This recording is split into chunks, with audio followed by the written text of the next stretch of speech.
Hello and welcome back to our YouTube channel. Again this is Nahid Khan, आप लोगों का स्वागत करती है हमारे इस यूट्यूब चैनल के एक और वीडियो में स्टूडेंट।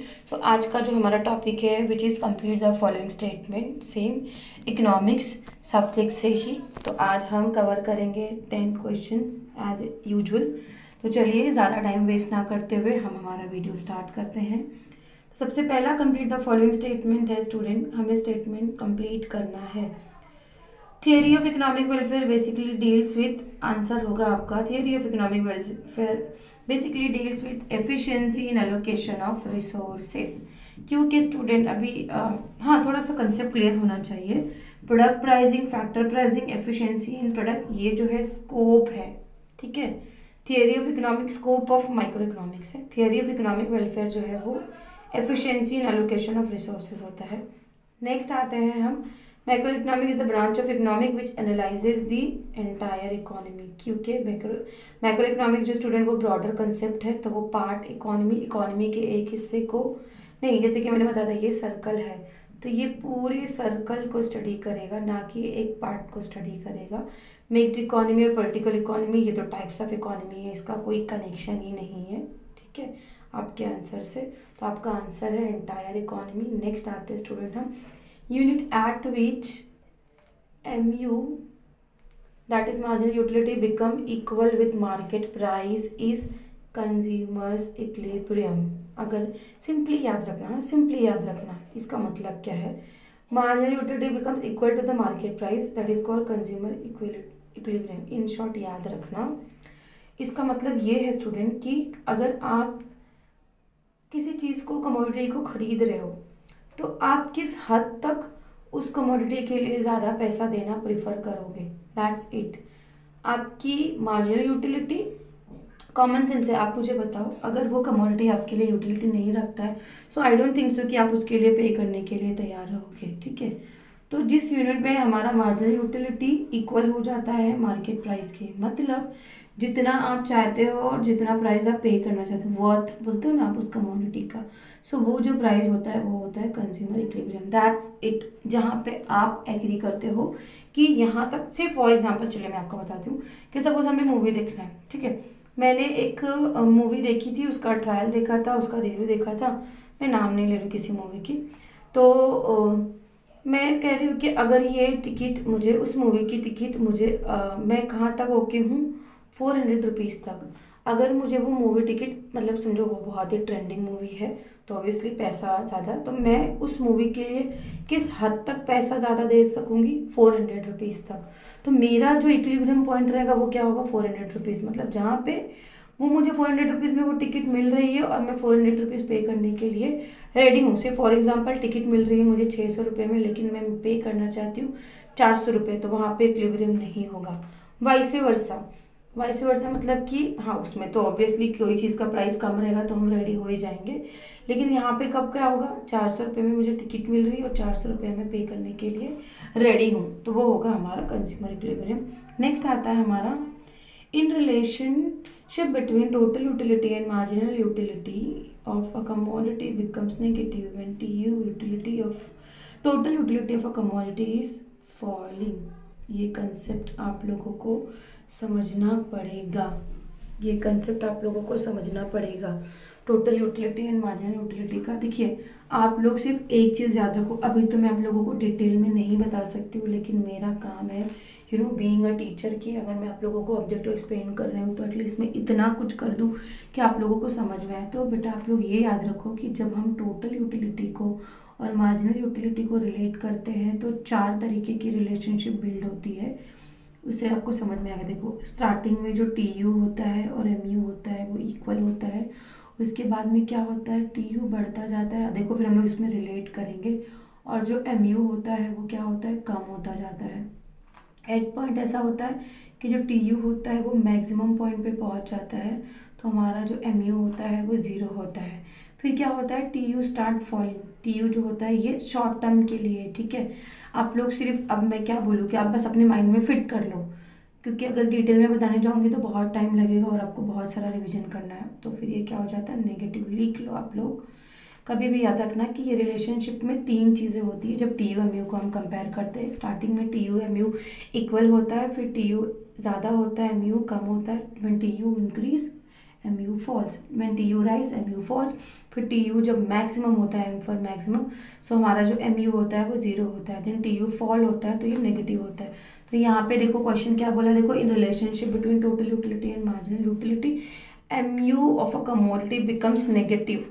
ये दिख रहा है आपको, ये वाला फोर्थ वाला, तो ये नेगेटिव हुआ तो टी यू क्या हो गया, फॉलिंग। कब हुआ ना, जब टी यू कम होने लगा।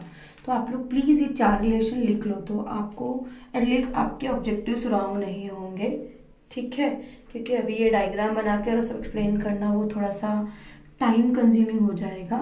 तो अभी फ़िलहाल के लिए अगर आप 4 लिख लोगे तो इसमें कोई भी क्वेश्चन बनता है। जैसे कि अगर ये मैंने क्वेश्चन चलो एक फ्रेम करके बता दें, इन relationship between T U and marginal utility when T you rises, ठीक है, तो फिर एम यू क्या आ जाएगा, तो आपका आंसर क्या आना चाहिए, फॉलिंग। या फिर when T you is maximum, तो आपका आंसर क्या आएगा, 0। या फिर ऐसा भी बोल सकते हैं व्हेन एम यू इज 0, तो टी यू क्या होगा, मैक्सिमम।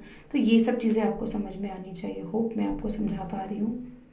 नेक्स्ट है हमारा the demand for a commodity which can be put to several uses. जिस भी कमोडिटी की डिमांड, मतलब कि एक कमोडिटी की हम बहुत सारी अपनी डिमांड फुलफिल कर सकते हैं, उसे हम कंपोजिट डिमांड कहते हैं student. The demand for commodity which can be put to several uses, composite demand. जैसे कि एग्जाम्पल ले लो वाटर का, ठीक है, इलेक्ट्रिसिटी का भी एग्जाम्पल ले सकते हो, पानी से हम कपड़ा धो सकते हैं, correct. We can wash the cloth, we can wash the car, हम what we can do, we can give water to the plant, पानी पी सकते हैं, नहा सकते हैं, कपड़े धो सकते हैं, ओके। सेम इलेक्ट्रिसिटी से भी हम बल्ब चालू कर सकते हैं, रेफ्रिजरेटर चालू कर सकते हैं, मिक्सर कर सकते हैं, एक्सेट्रा, ठीक है। Composite demand. नेक्स्ट आता है हमारा the law of demand was introduce by, मैंने मार्क किया अल्फ्रेड मार्शल, यस, क्योंकि एडम स्मिथ जो है वो फादर ऑफ इकोनॉमिक्स है। जॉन रॉबिन्सन से इन्होंने नहीं दिया है, प्रोफेसर केन्स ने भी नहीं दिया है। ये थ्योरी जो दिया है अल्फ्रेड मार्शल ने दिया है, professor doctor Alfred Marshall. Next आता है हमारा demand curve is parallel to Y axis in case of perfectly in elastic. इससे पहले भी हमने वो दूसरे वाले क्वेश्चन में किया था, नहीं समझ में आ रहा, देखो ये मैं ड्रॉ कर रही हूँ आप लोगों के सामने, ये एक्स एक्सिस है और ये वाई एक्सिस है, ठीक है। परफेक्टली इन इलास्टिक में हमने क्या देखा था, समझो मेरा ये ओरिजिनल प्राइस है और ये ओरिजिनल क्वांटिटी है। इन इलास्टिक में क्या होता है, प्राइस कम होने दो या प्राइस ज़्यादा होने दो, आपकी जो डिमांड होती है ये वाली, ये लाइन में थोड़ा सा ऐसे ड्रॉ कर रही हूँ, मेरे लिए पॉसिबल नहीं है कि मैं स्ट्रेट लाइन ड्रॉ करूँ, ठीक है। तो ये दिख रहा है आपका वाई एक्सिस, तो ये वाई एक्सिस के पैरेलल है, देखिए।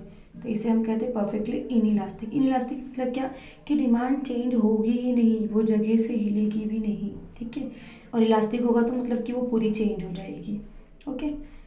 नेक्स्ट आएगा हमारा E D is equals to 0 in case of, question समझो, E D is equal to 0 का मतलब ये होता है कि वो कमोडिटी जिसका प्राइस ज़्यादा होने दो, कम होने दो, कुछ भी होने दो, लेकिन जो हमारी डिमांड रहेगी वो हिलेगी नहीं, वैसे की वैसे रहेगी, तो वो होता है हमारा नेसेसिटीज़ का। और एक और एग्जांपल मैं दे सकती हूँ आप लोगों को, let's take the example of salt, ठीक है, नमक का एग्जांपल ले लो। नमक का प्राइस बढ़ता है या कम होता है, हमारी जो डिमांड रहेगी वो एज इट इज़ ही रहेगी, वो 0 ही रहेगी। क्यों 0 रहेगी, कहीं ऐसा है कि प्राइस कम हो गया तो हम गोनी भर भर के नमक खा रहे हैं, या फिर प्राइस बढ़ गया है तो फिर हम नमक की से फ़ोटो देख रहे हैं और अपना खाना कंप्लीट कर रहे हैं, ऐसे नहीं होता है, ठीक है। तो E D is equals to 0 जो होता है स्टूडेंट वो नेसेसिटीज़ में होता है, ओके। नेक्स्ट आ जाओ हमारा downward movement along with the same supply curve should contraction of supply. Yes, थोड़ा सा अगेन मैं आप लोगों को समझाती हूँ, डायग्राम में आप लोग बहुत कंफ्यूज रहते हो। ये मेरा एक्स एक्सिस है, थोड़ा सा मैनेज करना क्योंकि मैं स्क्रीन पे ड्रॉ कर रही हूँ तो उतने अच्छे से नहीं हो पाएगा। In fact I am using mobile screen because I don't have laptop. So ये मैंने ड्रॉ किया, ठीक है। यहाँ पे हम एक्स एक्सिस पे always we show quantity and P Y axis पे वी शो प्राइस, ठीक है। क्या बोला, downward movement along with the same supply curve ना, तो कॉन्ट्रैक्ट डाउनवर्ड मूवमेंट मतलब कि कैसे हो रहा है स्टूडेंट, ये जो अच्छा ये हाँ ठीक है, डाउनवर्ड मूवमेंट है ना, तो यहाँ पे सेम सप्लाई का ये मेरा P1 हो गया और ये मेरा Q1 हो गया। देखो प्राइस कम हुआ तो डिमांड भी कम हो गई, और ये जो है देखो ये ऐसे ऐसे मैंने ड्रॉ किया, तो ये हो गया कॉन्ट्रैक्शन। अगर यही क्वेश्चन ऐसा होता स्टूडेंट अपवर्ड मूवमेंट, तो फिर ये ऐसे ड्रॉ होता और ये देखो इसी को हम कंटिन्यू कर देते हैं along with the same supply curve, ये बोला है। क्योंकि जिन लोगों ने किया होगा उनको पता होगा कि एक्सपांशन कॉन्ट्रैक्शन में कोई नया सप्लाई कर्व हमें नहीं मिलता है, everything is happening with in the same supply curve, कोई भी नया सप्लाई कर्व नहीं मिलता है। तो आप लोग याद रखना ये आपका ओरिजिनल है, ठीक है। जब आप ओरिजिनल से नीचे की तरफ आते हो सेम सप्लाई कर्व में, तो वो कॉन्ट्रैक्शन होता है, और ओरिजिनल से ही, मेरा ओरिजिनल है ना, ओरिजिनल से ऊपर की तरफ जाते हो तो वो मेरा क्या हो जाएगा, एक्सपांशन हो जाएगा, ठीक है। तो अगर यहीं पे स्टूडेंट डाउनवर्ड मूवमेंट की जगह पे अपवर्ड मूवमेंट होता तो हमारा आंसर आता क्या, एक्सपांशन ऑफ सप्लाई, ठीक है, ये सी वाला आंसर आता। लेकिन फिलहाल डाउनवर्ड मूवमेंट है, यहाँ पे देखो ये डाउनवर्ड और ये अपवर्ड, ठीक है। नेक्स्ट है और लास्ट है हमारा, net addition made to the total cost by producing one more unit of output is. पता है आपको, मैं आप लोगों को एक्सप्लेन कर रही हूँ तो मुझे लग रहा है सब सेम है, क्योंकि बेटा हमने ये सारे कंसेप्ट किए हुए बट अलग वैरायटी में किए हुए हैं। तो घूम फिर के आपको वही पूछा जा रहा है, कुछ नया पूछा नहीं जा रहा है। Net addition made to the total cost by producing one more unit of output is called marginal cost. मतलब मैं समझाती हूँ आप लोगों को। सपोज मैंने 4 चेयर बनाई, ठीक है, वो 4 चेयर को बनाने का जो मेरा कॉस्ट आया है वो कितना आया है, 200 आया है, ठीक है।